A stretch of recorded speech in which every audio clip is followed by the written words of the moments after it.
Hello, नमस्ते सभी को। मैं विपिन आप सभी का स्वागत करता हूं आपका अपना प्यारा सा प्लेटफॉर्म मिथिला मैथमेटिक्स। दोस्तों, आपको जैसा कि पता है, इससे पहले हमने YouTube पर कंप्लीट इनवर्स ट्रिगोनोमेट्रिक फंक्शंस का थ्योरी और प्लस क्वेश्चंस करवा चुके हैं एनसीईआरटी का। ठीक है, अब हम लोग अपना अगला चैप्टर स्टार्ट करने जा रहे हैं जिसका नाम है मैट्रिक्स एंड डिटर्मिनेंट। ठीक है, उसमें हम लोग मैट्रिक्स स्टार्ट करेंगे। तो हम उम्मीद करते हैं कि आप सभी लोग को कंप्लीट तरीका से मैट्रिक्स समझ में आएगा। इसका हम थ्योरी का डिस्कशंस करेंगे, धीरे धीरे सारा एग्जाम्पल सारा क्वेश्चंस करेंगे। तो आप सभी लोग बने रहिएगा डेली इस क्लास से शाम के 8 बजे यूट्यूब पर। ठीक है, तो आइए हम लोग स्टार्ट करते हैं मैट्रिक्स। आप याद रखेंगे हम किसका चर्चा करने वाले हैं बाबू? तो चर्चा करने वाले हैं हम लोग मैट्रिक्स का। इसे हिंदी में हम लोग बोलते हैं आव्यूह। क्या बोलते हैं बताइए? इसे हिंदी में बोलते हैं हम लोग आव्यूह। आप समझिएगा थोड़ा सा ध्यान से, मैट्रिक्स किसको बोलते हैं। तो याद रखना, मैट्रिक्स बोलता है द स्क्वायर प्लेनर और rectangular arrangement of a number और functions in row and column are called matrix. इसका मतलब हुआ कि संख्या का या फिर फलन का यानी फंक्शंस का रो और कॉलम में वर्गाकार या आयताकार सजावट को हम लोग क्या बोलते हैं सर? मैट्रिक्स बोलते हैं। बहुत जगह लिखा हुआ होता है सिर्फ आयताकार सजावट, आप याद रख लीजिएगा मैट्रिक्स एक वर्गाकार सजावट भी होता है। ठीक है, इसलिए हम आपको बोले कि द स्क्वायर प्लेनर और rectangular arrangement of a number और functions in row and column are called क्या? मैट्रिक्स। क्या बोले? संख्याओं का या फिर फलनों का रो और कॉलम में वर्गाकार या आयताकार सजावट को हम लोग बोलते हैं क्या? मैट्रिक्स बोलते हैं। ठीक है, चलिए आपके दिमाग में क्वेश्चंस उठेगा कि भाई साहब रो क्या होता है और कॉलम क्या होता है। तो याद रखिएगा, इसमें अगर हॉरिजॉन्टल लाइन होगा, हॉरिजॉन्टल लाइन होगा, इस पर अगर कोई नंबर होगा तो इसको बोलेंगे हम लोग क्या? रो। क्या बोलेंगे बताइए? रो। हॉरिजॉन्टल लाइन पर अगर कोई एलिमेंट होगा तो उसको बोलेंगे रो। अगर वर्टिकल लाइन पर कोई एलिमेंट होगा, किस लाइन पर बताओ? वर्टिकल लाइन पर, तो इसको बोलेंगे हम लोग कॉलम। क्या बोलते हैं बताइए सर? कॉलम होगा। ठीक है, मतलब जनरली आप समझ सकते हैं कि हॉरिजॉन्टल लाइन को रो बोलेंगे और वर्टिकल लाइन को क्या बोलेंगे भैया? कॉलम बोलेंगे। ठीक है, चलिए अब ध्यान दीजिए। यहां पर आप समझ रखे हैं कि मैट्रिक्स को हम लोग क्या बोलते हैं कि संख्या का या फिर फलन का सजावट है। क्या है बताओ? सजावट है, रो और कॉलम। आप यहां से एक बात समझे कि मैट्रिक्स एक सजावट है। क्या बताओ? मैट्रिक्स एक सजावट है। जितना बात बोल रहे हैं उतना बात लिखना यहां संभव नहीं है। सो आप सभी लोग यदि नोट करना चाहते हैं तो इस बात को आप नोट कर लीजिए और धीरे धीरे समझते रहिएगा। ठीक है ना? चलिए अब सुनिएगा बात को। मैट्रिक्स को हम लोग ना इंग्लिश अल्फाबेट के कैपिटल लेटर से डिनोट करते हैं। मैट्रिक्स को हम लोग किस चीज से बताओ? इंग्लिश अल्फाबेट के कैपिटल लेटर से डिनोट करते हैं। किससे बताओ? इंग्लिश अल्फाबेट के कैपिटल लेटर से हम लोग डिनोट करते हैं। इस बात को आप दिमाग में रख लीजिएगा। ठीक है, हम उम्मीद करते हैं आप सभी लोग इसको समझते होंगे। और दूसरा बात समझिए, मैट्रिक्स को हम लोग किसके अंदर लिखते हैं? आप सुनिएगा ध्यान से। मैट्रिक्स को हम लोग बिग ब्रैकेट यानी बड़का ब्रैकेट या फिर छोटका ब्रैकेट या फिर double pair of vertical bar, double pair of vertical bar के अंदर लिखते हैं। ठीक है, और मैट्रिक्स के अंदर जो संख्या होता है या फिर फलन होता है, क्या होता है? संख्या होता है या फिर फलन होता है। आप वहां याद रखिएगा वो कि संख्या जो हो रहा है वो कोई भी संख्या हो सकता है, रियल भी हो सकता है और इमेजिनरी भी हो सकता है। ठीक है, रियल भी हो सकता है और इमेजिनरी भी हो सकता है। ठीक है, तो चलिए यहां क्या बोले, अगर इसके अंदर कोई एलिमेंट होगा, नंबर होगा या फंक्शन होगा, सुनिएगा, मैट्रिक्स के अंदर मान लो यहां कोई नंबर होगा या फंक्शन होगा, कोई नंबर होगा या फिर फंक्शन होगा, तो इस नंबर या फंक्शन को हम लोग बोलते हैं एलिमेंट। क्या बोलते हैं बोलो? एलिमेंट। क्या बोलते हैं बताइएगा? एलिमेंट। बोलो ना रे, अरे वो का बोल ना रे। एलिमेंट बोलते हैं या फिर क्या बोलते हैं? मेंबर बोलते हैं। क्या बोलते हैं बताओ? मेंबर बोलते हैं। ठीक है, या क्या बोलते हैं इसको बताओ? या इसी का नाम है एंट्री। क्या है बताओ? एंट्री। या तो एलिमेंट बोलेंगे या मेंबर बोलेंगे या फिर उसको बोलो एंट्री बोलेंगे। जो इच्छा है आप इन तीनों में से बोल दीजिएगा। लेकिन अक्सर क्या होता है ना, अक्सर लोग किसका चर्चा करता है बताओ? एलिमेंट का। किसका बताओ? एलिमेंट का। कोई डाउट हो? अभी क्या सिखाए तुमको कि मैट्रिक्स को इंग्लिश अल्फाबेट के किस लेटर से बताइए? कैपिटल लेटर से डिनोट किया जाता है। बोले ना जी। अब याद रखना, मैट्रिक्स के अंदर जो हमारा एलिमेंट होता है, मैट्रिक्स के अंदर क्या जो एलिमेंट होता है उसको इंग्लिश अल्फाबेट के किस लेटर से? स्मॉल लेटर से। किससे? स्मॉल। आप क्या समझे कि एलिमेंट को हम लोग क्या बताइएगा, एलिमेंट को हम सभी लोग किससे रिप्रेजेंट करते हैं बताओ, इंग्लिश अल्फाबेट के स्मॉल लेटर से। किससे बताओ, इंग्लिश अल्फाबेट के स्मॉल लेटर से। सभी लोग कमेंट भी कर दीजिएगा अगर किसी को डाउट होगा तो, ठीक है। लेकिन डेली 8 बजे शाम में आप निश्चित क्लास कर लीजिएगा मैट्रिक्स का, आपको 1% भी दिक्कत नहीं होगा, ठीक है। चलिए, तो क्या बोले आपको बताओ, मैट्रिक्स के एलिमेंट को किस चीज से रिप्रेजेंट करते हैं, इंग्लिश अल्फाबेट के स्मॉल लेटर से। कोई दिक्कत तो, अरे समझा बात को। अब चलो एक बात ध्यान दो यहाँ पर कि मैट्रिक्स होगा कैसे, एक एग्जांपल इसका समझ लिया जाए। अभी आपको जस्ट सिखाए थे क्या कि मैट्रिक्स को हम लोग क्या किससे रिप्रेजेंट डिनोट करते हैं, इंग्लिश अल्फाबेट के कैपिटल लेटर से। किससे बताओ, कैपिटल लेटर से। तो मान लेते हैं ए इक्वल टू, अभी बोले थे किस ब्रैकेट के अंदर लिखते हैं, या तो बिग ब्रैकेट, या तो स्मॉल ब्रैकेट, या तो double pair of vertical bar, ठीक है। Double pair of vertical bar के अंदर हम लोग इसको लिखते हैं, ठीक है। चलिए, तो यहां मान लो कोई एलिमेंट होगा 2 3 4 5, ठीक है। अब देखो यहाँ पे इस 2 को 3 को 4 को 5 को हम लोग क्या बोलेंगे पता है आपको, एलिमेंट बोलेंगे। क्या बोलेंगे बताओ, एलिमेंट। इसका एलिमेंट क्या है बताइए, बोलो ना, इसका एलिमेंट क्या है हमारा, बोलो। इसका जो एलिमेंट है वो है हमारा 2 3 4 और 5, ठीक है। अब इस एलिमेंट का पोजीशन क्या है उसका हम चर्चा करेंगे। पहले आप समझिए कि इसको क्या बोलेंगे, 2 3 4 5 को बोलो एलिमेंट बोलेंगे। क्या बोलेंगे बताओ, एलिमेंट बोलेंगे। इसमें कोई दिक्कत है किसी को। अब आ जाइए थोड़ा सा समझने का कोशिश कीजिएगा, ये हमारा क्या हो गया, बोलो एलिमेंट। अब एलिमेंट के बाद आप एक बात समझ सकते हैं, जैसे मान लो कि मैट्रिक्स को हम लोग किसके अंदर लिखते हैं बताइए, मैट्रिक्स को हम लोग लिखते हैं बिग ब्रैकेट के अंदर। किसके अंदर बताओ, बिग ब्रैकेट के अंदर, ठीक है ना। अब चलो, रो किसको बोले हम लोग, पता चला आपको, रो बोले हम लोग हॉरिजेंटल लाइन को क्या बोलते हैं, रो। अब वर्टिकल लाइन को क्या बोलते हैं, कॉलम। तो यहां देखो, यहां समझो एक बात मान लो अगर ए इक्वल टू कोई मैट्रिक्स होगा यहाँ पर 5 7 9 और 8, ठीक है। चलिए, अब ध्यान दीजिएगा यहाँ पर रो किसको बोलेंगे, कॉलम किसको बोलेंगे, तो आपको बोले हैं अभी जस्ट हम, समझ रहा ना नवीन कुमार। अब हॉरिजेंटल लाइन जो होगा, कौन सा लाइन बताओ, हॉरिजेंटल लाइन जो होगा इसको बोलेंगे हम लोग कौन सा, रो। इसको बोलेंगे रो। और जो वर्टिकल लाइन होगा उसको क्या बोलेंगे बोलिए आप लोग, कॉलम, ठीक है। आप सभी ध्यान दीजिए, तो इसको बोलेंगे हम लोग क्या, रो 1 यानी पहला रो। और इसको कौन सा रो बोलेंगे बताओ, दूसरा रो, ठीक है। बात समझा, कोई डाउट हो यहाँ पे। अब चलो यहाँ पर क्या लिखेंगे, इस कौन सा, ये कॉलम 1 है और इसको क्या बोलेंगे वो हुआ कॉलम 2। कोई दिक्कत हो इसको समझने में, कंफर्म ना, समझ गया ना चीज को, अरे बोलो है ना। अब चलो यहाँ से एक बात ध्यान दो, ये कॉलम हो गया। तो आप क्या समझे, हॉरिजेंटल लाइन को क्या बोलते हैं हम लोग, रो बोलते हैं। अब वर्टिकल लाइन को क्या बोलते हैं हम लोग, कॉलम बोलते हैं। कोई दिक्कत तो इसमें तुमको, एक बात और बता देते हैं। जैसे मान लीजिए यहाँ पर कि अगला कोई मैट्रिक्स हमारा बी होगा, यहाँ 5 3 2 8 7 5। अब बताइए यहाँ पर रो कौन है हमारा, बोलो रो इसमें कौन है, तो इसको बोलेंगे रो और इसको बोलेंगे रो। तो यहां से आप क्या देख रहे हैं, इसको बोलेंगे हम लोग कौन सा रो, रो 1। इसको बोलेंगे हम लोग कौन सा रो, रो 2। इसको कौन सा रो कॉलम बोलेंगे, C1। इसको बोलेंगे कॉलम 2। इसको बोलेंगे हम लोग कॉलम 3। कोई डाउट हो। अच्छा, आप यहाँ क्या देख रहे हैं, कोई मैट्रिक्स होगा उसमें कितना भी रो और कितना भी कॉलम हो सकता है, मैं समझा। तो याद रखना आप लोग एक बात, रो को हम लोग जनरली किस चीज से रिप्रेजेंट करते हैं, आई से। रो को हम लोग जनरली किस चीज से बताओ, आई से।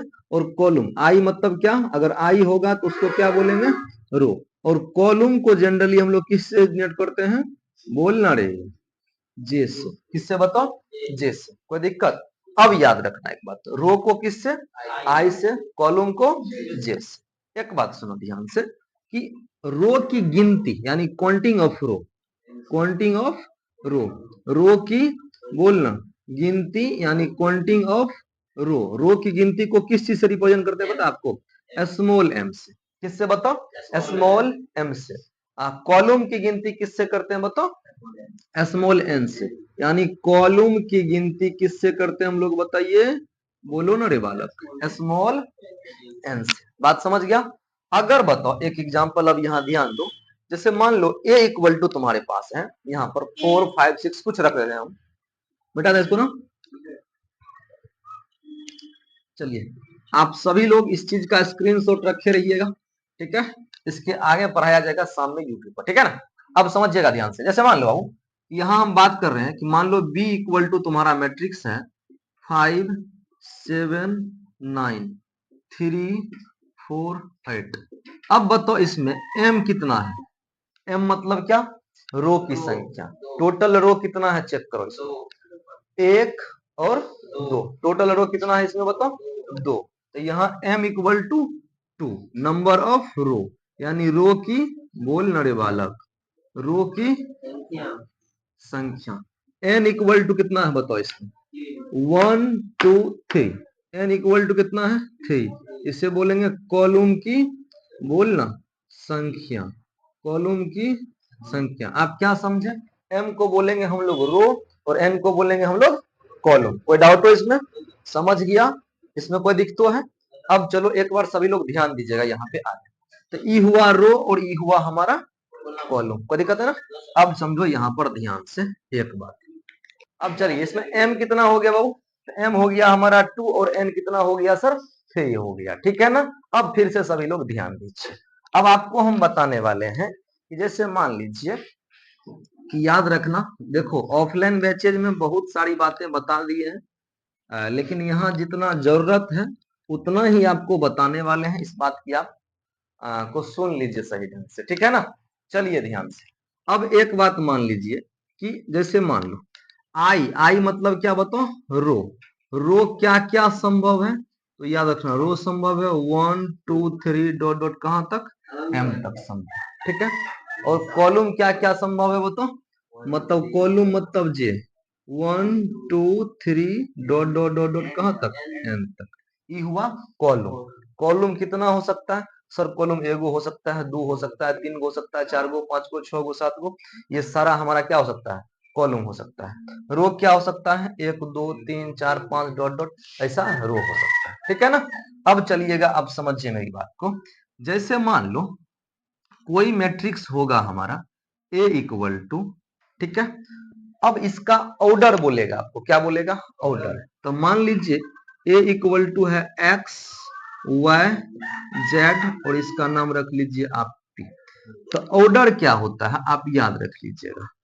ऑर्डर इसका होता है बउआ क्या, कि अगर किसी मैट्रिक्स में एम रो है, क्या बताओ एम रो है और एन कॉलम है, कितना बताओ एन कॉलम है। अगर किसी मैट्रिक्स में एम रो है और एन कॉलम है, इसको इसका ऑर्डर क्या होगा बताओ, तो इसका ऑर्डर होगा हमारा, याद रखिएगा एम बाय एन। इसका ऑर्डर क्या होगा बताओ, एम बाई एन इसका ऑर्डर हो जाएगा, ठीक है। अब सुनिए थोड़ा सा ध्यान से बउआ आप सभी लोग, इसका आप बताइए ऑर्डर क्या। तो इसे पढ़ते क्या है, लिखा गया है m क्रॉस n, ऐसे पढ़ते हैं क्या बताइए, m बाई n। क्या पढ़ते हैं बोलिए सभी लोग, इसे पढ़ते हैं बउआ m बाई n, ठीक है। अब समझिएगा थोड़ा सा ध्यान से, इसका ऑर्डर लिखा यहां जाता है। इसमें कितना रो है बताओ, एक दो, दो गो रो है और कॉलम कितना है, एक दो। इसका जो ऑर्डर हुआ वो क्या हुआ, 2/2। इसका ऑर्डर क्या हुआ बोलो, 2/2, ठीक है। अब चलिए थोड़ा सा ध्यान से समझिए, हमें उम्मीद है कि आप इस चीज को समझ रहे होंगे और बढ़िया से। देखो एक बात, जैसे मान लिया जाए आपके सामने एक क्वेश्चन और है कि ए इक्वल टू अगर कोई मैट्रिक्स दिया गया है 3 4 2 5 7 9। अब इसका पूछेगा आपको ऑर्डर, तो आप क्या बोलेंगे बताओ, ऑर्डर कितना है, क्या होगा। याद रखिएगा ऑर्डर होता है रो बाय कॉलम, ये बात हमेशा याद रखिएगा। ऑर्डर क्या होता है बताओ, ऑर्डर होता है रो बाय कॉलम। ऑर्डर क्या होता है बताओ, रो बाय कॉलम। तो रो कितना है हमारा बताओ, रो देखो इसमें 1 2 3, तो रो कितना हुआ सर 3 बाय कॉलम कितना है 1 2 यानी 2। इसका जो ऑर्डर हो गया वो कितना हुआ सर 3/2। हमें उम्मीद है कि आप इस चीज को समझ रहे होंगे, ठीक है। सुनिएगा थोड़ा सा ध्यान से अब सभी लोग, इसका ऑर्डर क्या हो गया m बाई एन यानी रो बाय कॉलम और 3/2। 3 इसका रो है 2 कॉलम है। हमेशा याद रखिएगा इसे रो बाय कॉलम ही लिखा जाता है, रो बाय कॉलम ही पढ़ा जाता है। ठीक है ना। अब समझिएगा थोड़ा सा ध्यान से। जैसे मान लो आपके सामने इसका एक फॉर्म देख लो थोड़ा सा, कि A इक्वल टू आपका मैट्रिक्स होगा, मान लीजिए A11, A12, A21 और A22। देखना इसका डिटेल चर्चा हम ऑफलाइन बैच में किए हुए हैं, कि बताओ हुआ है ना, इसका डिटेल चर्चा ऑफलाइन में हुआ, फिर भी आप यहाँ समझिए, थोड़ा ढंग से समझा लेंगे। देखो A11 का मतलब क्या है, तो आप एक बात समझिए, अगर कोई मैट्रिक्स A है ना बउआ, तो इसके एलिमेंट को हम लोग A I J से सूचित करते हैं। अगर कोई मैट्रिक्स हमारा A है तो इसके एलिमेंट को हम लोग किस चीज से रिप्रेजेंट करते हैं, बताओ, A I J से सूचित करते हैं, यानी A I J से हम लोग रिप्रेजेंट करते हैं। कोई दिक्कत तो इसको समझने में? अब सुनिए ध्यान से, जब A I J से, तो इसका मतलब क्या हुआ, I का मतलब हुआ है ith रो, कौन सा ith, यानी i रो, और इसका मतलब हुआ बताओ jth कॉलम, यानी जेवा बोलना रे वाला कॉलम का अवयव, जेवा कॉलम का क्या बताओ अवयव। ठीक है। अब समझिएगा ध्यान से सभी लोग, यहाँ बढ़िया से हम समझा लेंगे, बस आपको थोड़ा सा ध्यान रखना है, ज्यादा कुछ नहीं करना है। ठीक है, समझिए। यहां देखो, अगर आपको लिखा हुआ होगा, मान लो A12, इसका मतलब क्या हुआ सर, पहला रो और दूसरा कॉलम का अवयव। क्या बोलो, पहला रो और दूसरा कॉलम का अवयव। बात समझ रहे हो ना। अगर मान लो कहीं तुमको A31 लिखा हुआ हो, इसका मतलब क्या हुआ सर, तीसरा रो पहला कॉलम का अवयव। क्या लिखा हुआ बताओ, तीसरा रो पहला कॉलम का अवयव। ठीक है ना। अब समझो, कहीं अगर मान लो AMN लिखा हुआ, इसका मतलब mth रो और nth कॉलम का एलिमेंट। ठीक है, इसका मतलब हुआ इस एलिमेंट को बोलेंगे, देखो ये 1 1 लटकल है ना जी, इसका मतलब हुआ पहला रो पहला कॉलम का अवयव, पहला रो दूसरा कॉलम का अवयव, पहला दूसरा रो पहला कॉलम का अवयव, दूसरा रो दूसरा कॉलम का अवयव। बात समझ गया, इसमें कोई डाउट नहीं ना। अब चलो, एक बात आप याद रखिएगा हमेशा इसमें, कि जैसे मान लीजिए कि ए आई जे होगा, यानी इस बात को दिमाग में रख लीजिए, a equal to e big bracket होगा, ए आई जे होगा एम बाई एन। तो आप याद रखिएगा, इसे पढ़ा जाता है a equal to box of a i j m by n. क्या पढ़ा जाता है, मतलब box of a i j m by n पढ़ा जाता है। ठीक है, और याद रखिएगा जब ये बॉक्स लग गया तो इसे मैट्रिक्स बोलते हैं। क्या बोलते हैं बताइए, ये हमारा मैट्रिक्स को रिप्रेजेंट करता है। लेकिन यदि कहीं आपको सिर्फ ए आई जे दिख जाए, क्या दिख जाए, ए आई जे दिख जाए, तो आप इसको क्या बोलेंगे सर, ये एलिमेंट है इस मैट्रिक्स का। क्या है बताइए, ये एलिमेंट है इस मैट्रिक्स का। क्या है बताओ, एलिमेंट। ठीक है, चलिए, हमें उम्मीद है कि आप सभी लोग इसको समझेंगे। ठीक है, और एक बार सभी लोग स्क्रीनशॉट इसका रख लें। ठीक है, चलिए, अब आपसे हम एक क्वेश्चन बस पूछ रहे हैं, इसके बाद हम आगे बढ़ेंगे। देखो बउआ, इससे डिटेल्स में ऑफलाइन में पढ़ाया गया है। ठीक है, यहाँ तक पर आपको हम बस समझा रहे हैं ताकि आप कुछ बातें को समझ जाइए, हमको पढ़ाने में दिक्कत नहीं होती क्वेश्चंस में। ठीक है, आप क्वेश्चंस भरपूर करिएगा यूट्यूब पर, इस बात की फुल गारंटी। ठीक है, चलिए अब ध्यान दीजिए थोड़ा सा, जैसे मान लो बउआ, यहाँ पर अगर कोई बोलेगा आपको a इक्वल टू 3 7 9 और मान लो 2, अगर इसमें आपको कोई बोलेगा कि A11 निकालिए, तो आप क्या निकालेंगे, याद रखिएगा। अगर कोई मान लो बोलेगा आपको A11, तो A11 क्या होगा बताओ कोई, A11 मतलब पहला रो पहला कॉलम का अवयव। एक सेकंड, यहाँ दिख नहीं रहा, थोड़ा सा 7 और 9।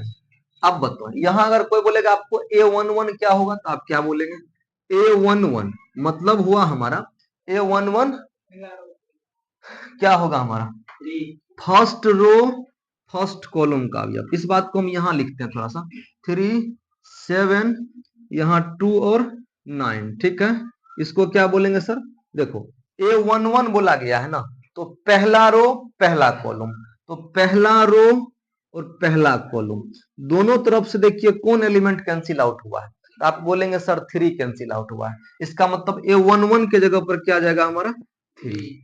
अगर मान लो कोई बोलेगा A12, A12 का मतलब क्या, पहला रो दूसरा कॉलम, तो पहला रो कौन सा है सर, ये है पहला रो, और दूसरा कॉलम ये है, दोनों तरफ से कौन सा एलिमेंट कैंसिल आउट हुआ है सर 7, तो ये क्या हो जाएगा हमारा सर 7। ठीक है, अब मान लो अगर पूछेगा आपसे A21 क्या होगा तो आप क्या बोलेंगे? दूसरा रो, देखो 21 मतलब दूसरा रो पहला कॉलम, दूसरा रो पहला कॉलम, कौन एलिमेंट कटा है बताइए सर? 2, यानी ये क्या होगा हमारा 2। अगर कोई बोलेगा मान लो A22 तो A22 क्या होगा? दूसरा रो दूसरा कॉलम, मतलब क्या होगा हमारा बताइए? 9। ठीक है, हमें उम्मीद है कि आप यहां तक कंप्लीट वे में समझ गए होंगे। ठीक है, अब हम सभी लोग मिलेंगे शाम के 8 बजे, यहां के बाद स्टार्ट करेंगे और याद रखिएगा बहुत जल्द हम लोग उसको खत्म करेंगे। तो सभी लोग ध्यान रखिएगा, क्लास से जरूर जुड़िएगा। ठीक है, मिलते हैं हम सभी लोग अगले क्लास में, तब तक के लिए आप सभी का दिन शुभ हो। नमस्ते भाई साहब।